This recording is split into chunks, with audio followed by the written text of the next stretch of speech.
வணக்கம். ஜிகேஎஸ்வி ரவிச்சந்திரன்.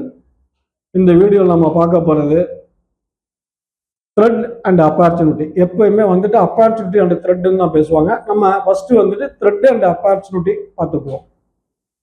இதுவும் எங்களுடைய டேட்டா பேஸ்லேருந்து ஒரு ஆய்வு முடிவு தான். 40+ வயசு நிறைஞ்சவங்க 40,000 ரூபா சம்பளத்தில் வேலை வாய்ப்பை தேடுறாங்க. அட்லீஸ்ட் வெளிநாட்டுக்காவது 40,000 சம்பளத்துக்கு போகலாம் அப்படின்னு சொல்லிட்டு வேலை வாய்ப்பை தேடுறாங்க.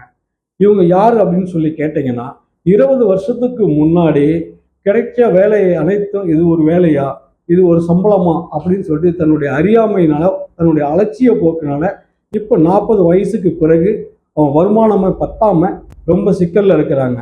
ஆனால் இன்னைக்கு இருக்கிற 20s நீங்கள் என்ன பண்ணுறீங்க? இதே மாதிரி அலட்சிய போக்கில் தான் இருக்கிறீங்க. பாருங்க, ஒரு கேஸ் ஸ்டடிஸே ஒன்று தர்றேன்.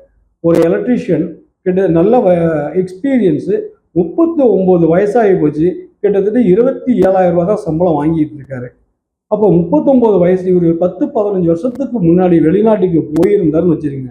அட்லீஸ்ட் ஒரு ஃபெசிலிட்டி மெயின்டெனன்ஸ் கம்பெனிக்கு போயிட்டு மெயின்டெனன்ஸ் எலக்ட்ரீஷியனாவோ எம்இபி எலக்ட்ரீஷியனாவோ போயிருந்தாருன்னா இன்னைக்கு ஒரு குறைஞ்சபட்சம் 60,000 ரூபா சம்பளம் வாங்கிட்டு இருப்பாரு.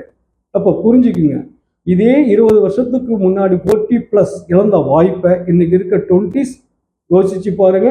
ஆப்பர்ச்சுனிட்டியை பாருங்க, பாசிட்டிவாக பாருங்கள், எப்படி பயன்படுத்தி முன்னேறணுங்கிறத பாருங்கள். நன்றி, வணக்கம்.